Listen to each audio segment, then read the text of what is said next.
Hi, and welcome to another Tri4X Power Hour. I'm Marcello. Today is May 14th, 2014, and we're going to do today what I've done for years, which is an analysis of the markets and evaluation of our biases, which are determined by our 5 p.m. close of our daily bars. Let's go ahead and get started. So our formula for success is to determine our bias, which is the probability of a currency pair moving up or moving down at 5 p.m. Eastern Time by using the daily bars.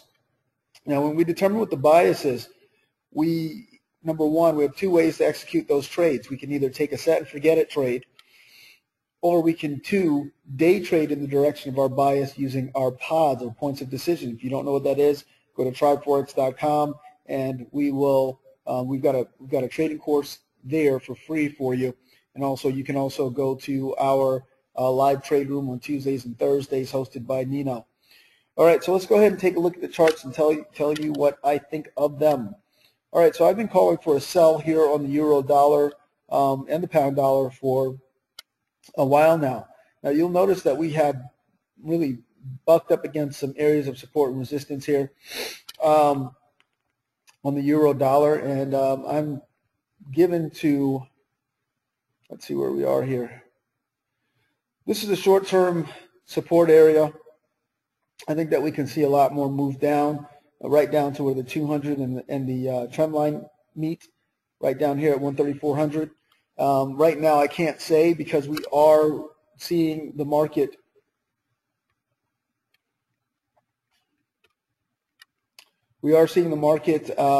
really acknowledge this trend line right now. I think there's a chance that we could see a breakout toward the downside. But I can't call that breakout right now on the euro dollar, so that one is unclear for me as far as that's concerned. Now, as far as the dollar Swiss is concerned, the dollar Swiss, very same thing. Actually, there's an area of resistance here at 8,900, 0.8900. You can see what price has done here. Price is pretty much taking a pause here at this area of support, or resistance, I should say. It used to be support over here back in January of 2014. You could either see price break through, continue upward, or we can see a move down. I'm more given to a move up because we have a kind of a double bottom that's formed here on the dollar Swiss, and it really shows us where the market really wants to go. As far as that's concerned, we also have on the monthly chart a bounce. It just clearly shows that the market really wants to continue to move up for the time being. So I don't want to tell you to buy this dollar Swiss. Right now we've got one inside bar, so we could consider it to be consolidation. And the same thing on the euro dollar. So, you know, I have no calls on either one of those currencies. Now, on the pound dollar, I've been calling a sell on this pound dollar as well. There's a reason for it. We had this big area of resistance here that's been looming, and price looked like it wanted to break through it, but it looks like it's coming back in finally, giving us a little act right, if you will. And what we're seeing here is nice reversal candle right at the Bollinger on the weekly chart, and now price is coming down. Now price may come back up and really test this 168.50 area, but overall I think we've got a lot of downside here on this pound dollar, and I'm looking forward to that. So you might want to get in this trade and really hold on to it. I'd have my support, my stop loss set above this candle here, certainly at about 160, at least 16900 in that vicinity, and let it run. We're at 167.65 here, and so that's what it looks like right now, unless something else happens. We have kind of a steep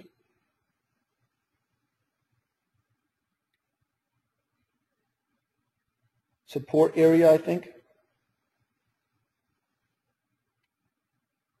If I can get this thing out.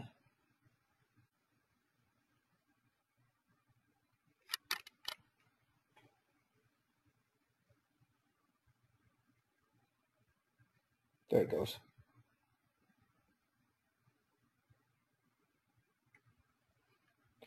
So we've got a steep support area, and that bodes well for a breakout, continuation down.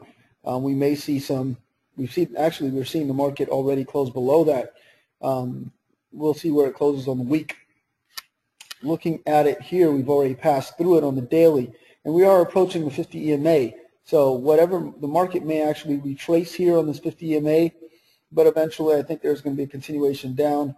So overall, it's going to be a sell bias on the euro dollar. So here we have on the dollar yen, sorry. I think that we've got to move down here on the dollar yen to 101.158 and then potentially a bounce upward. Pound yen, same thing. We've had a sell. We've got plenty of downside here to look forward to on this pound yen.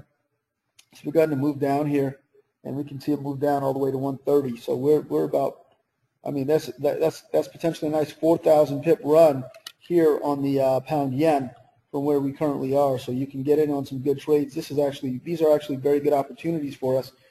Dollar CAD, I've still got a buy bias here on the dollar CAD overall, and we're going to hold on to that.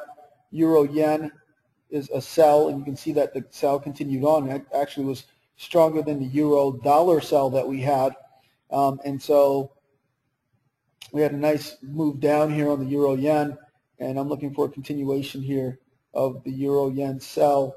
We're going to have a little vacillation, a little more or less. We're going to see oscillation in this euro yen, but we're going to see a move down most likely, a very tumultuous fall most likely on these pairs, getting right back down to 126.20 on this euro yen potentially.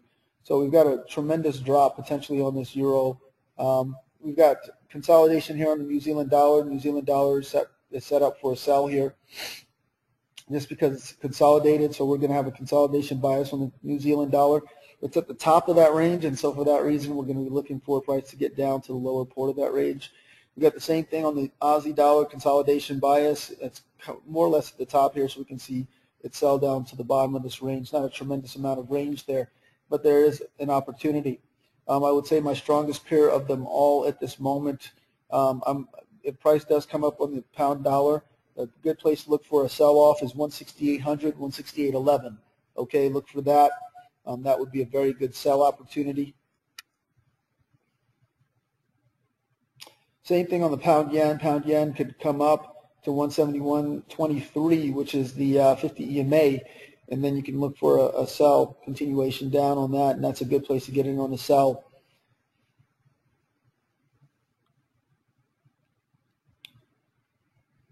And the euro yen, I just think it's going to continue to sell. It doesn't have an awful lot of support there until 138.23, so that's what you can look for on that pair. And I think those are the pairs to look forward to. And with that, guys, those are my calls and those are my biases for May 14th, 2014. And I'll see you guys in the next edition of the Friday Forex Power Hour. Happy trading. All the best.